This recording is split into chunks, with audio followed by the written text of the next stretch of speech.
Free podcast.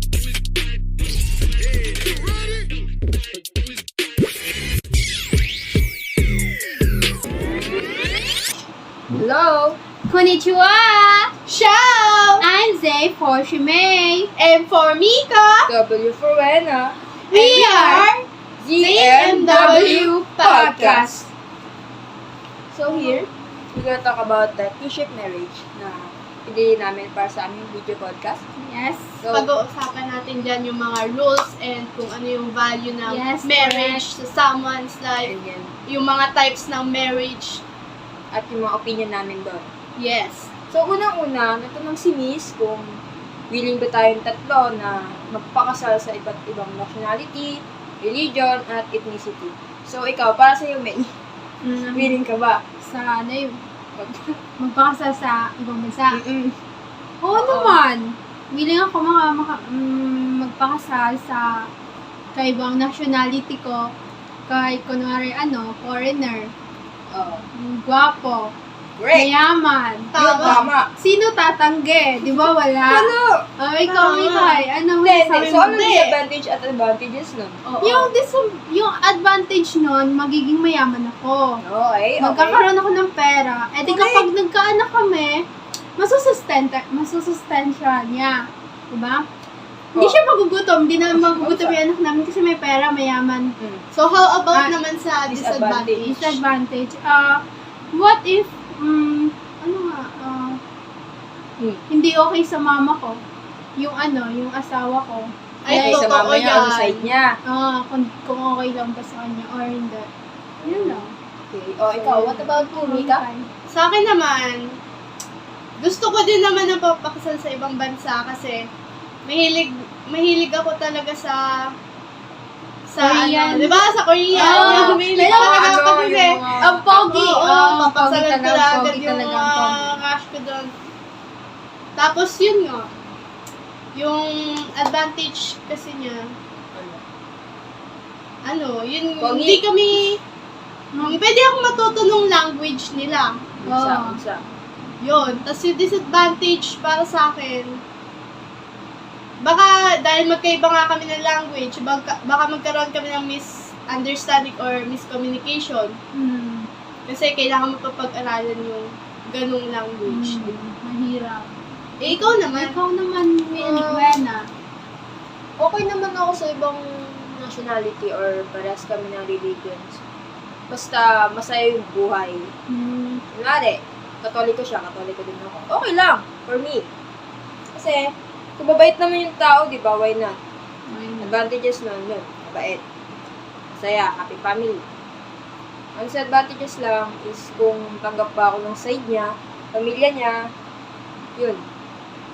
Yun lang. Yun lang. Okay. So, Yun lang. we're going to talk about the rules. Oh, yung rules Society naman. rules Kasi di ba for may marriage. iba't ibang rules daw yun. Meron Oh, daw, yun daw, ano? meron. Endogamy, Endogamy. Ano yung When you say endogamy? endogamy, ano nga ulit Ano nga ulit yun? ayun yung dapat, kung katoliko ka, yun lang din yung pakakasalan mo. Kung Bawal may- sa iba, Bawal sa ibang religion, bawal. Kung Iglesia ni Cristo, yun lang din. Ano naman magagawa kapag kunwari, may dalawang magjowa. Tapos yung lalaki, iglesia siya. Tapos yung babae, Catholic. Anong mangyayari sa kanilang dalawa? Bawal sila pakasal. Bawal? Yeah. Pwede rin, di ba may sinabi nun si Miss na pwede rin yung isa maging, ay dapat may papa o baya na, Baptism ba yun? Ewan ko. Yung isa, kailangan dapat mag-convert para ikasal sila. Kasi Ayun. may rule yung specific na group na yun na ayun ang papakasalan nila. So, para magkasal sila, kailangan mag-convert ng isa. Correct. yes, Yun yung gano'n. yung pinakaunang rules. Endogamy. Endogamy. Endogamy po yun. Next naman is yung exogamy. So, Ano ano naman yung exogamy? exogamy? Nalilito ko doon. Ako din. Pero ito yung Pero ano pagpapakasal mo sa different social group. Yun Mm-mm. Yun yung isang, pangalawang rule sa marriage. Tama. Ang pangatlo naman is yung Polygamy. polygamy. Polygamy ba? Polygamy. Polygamy. Polygamy. So, ano naman yung polygamy? Ayun ba yung yung maraming asawa? Oo, ayun yung pagpapakasal ng babae or lalaki. Sa iba't Sa- ibang ano. Kahit Oo. ilan? Kahit ilan. Oo. Basta, Kahit ilang asawa. kaya niyang sustentuhan yung papakasalan niya na Yes. equal dapat yung mas mabibigay niya. Oh, ganun pala yun. Ano naman yun next? Yung next is yung polygamy. So, yung polygamy naman, Ito yung lalaki na may isa pang asawa. So, bale, yung lalaki yung lalaki lang yung pwede mag-asawa ng madaming babae. siguro cheating na ba? Cheating na ba yun? Hindi yata. Pero rules kasi siya eh. Hindi ko kaya yun. Madaming asawa yung na babae yung asawa ko. Silosa pa Masasaktan naman ko ako. talaga, Hindi, no? joke lang. Joke lang, joke silosa. So, my next is yung polyandry. Ayun din naman yung babae. Same naman to, opposite. Pero yung babae. Oo, babae naman yung maraming Babae marami. lalaki. Ah. Lalaki pinaka. Wow, lalaki eh. Ang dami ko rin lalaki. Nasa Korea. Pilig niyo. Yung last naman is yung monogamy. Ito yung So, ginagawa ngayon sa Pinas or sa buong mundo. Na dapat isa lang yung pakakasalan. Yes, dapat loyal ka lang sa isa. Yes, Yeah. loyal lang. Isa Faithful. lang. Loyal lang faithful. dapat. Dapat ako lang. Hindi, joke lang. Wow! Grabe naman yun. Dapat ako lang. So, yun yung lahat ng rules. So, ang may tanong naman dito is yung share your insights or your opinions about these rules. These rules? Siguro 50-50. Since madaming asawa, cheating na yun sa akin. Ako gusto ko, ikaw muna, Mikay. Masasabi ko lang talaga na gusto ko yung monogamy lang. Tsaka yung Tama. okay lang naman sa exogamy kasi Oo. pwede ka naman basta Mag-convert yun, na, kumbaga. ayoko nung Yung ayoko yung yung maraming babae yung asawa ko. Exog. Na, Exogamy. ano nga yun? Yun. Exogamy parang may anak ka sa labas, may asawa ka sa labas. Parang It's, hindi ko yung main yung asawa. Pangit naman tignan sa status. Yung pamilya mo. Ano naman yung mga anak mo, di ba? May isa ka pang mahirap. Oo, Mahirap mga kapag ganun. yeah. o ano. Yun ang opinion mo, may. Hmm. So, yun. Ano na ako yung mga So, yung ano naman, yung importance ng, or paano natin ibabali yung Pilipinas sa marriage. Paano nababali yung Pilipinas about marriage. I-value. Nababali. May care naman sila sa marriage. Big deal din sa kanila, sa mga Filipino, since gusto nila magkapamilya. Yun naman yung para sa akin. Yun yung sa inyo. Yun lang yung tingin ko.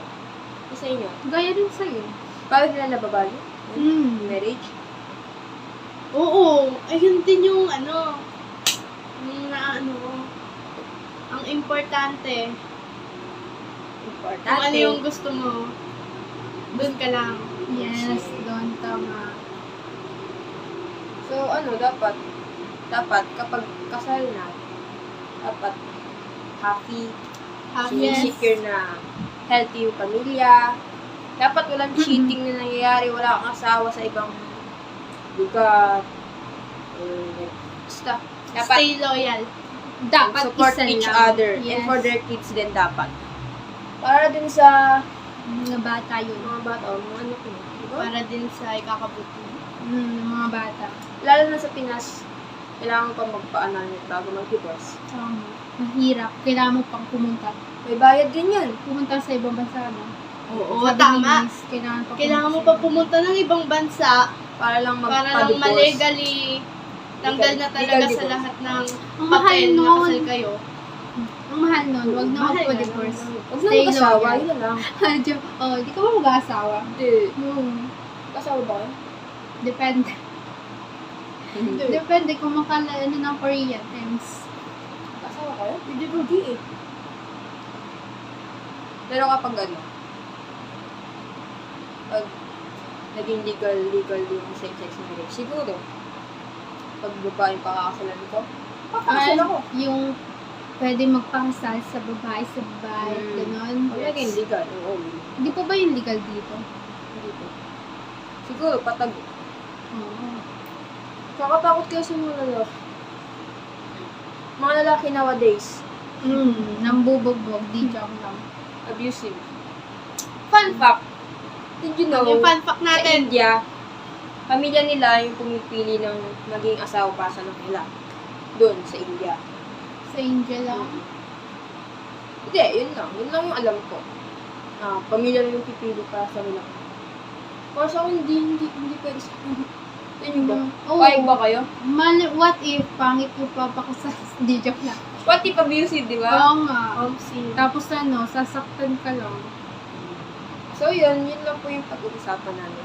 Salamat po sa pakikinig. Thank you po. Ako nga po ulit si Wena. Ako naman po si Shumay. At ako naman si Mika. We are ZMW Podcast. Goodbye! Bye-bye!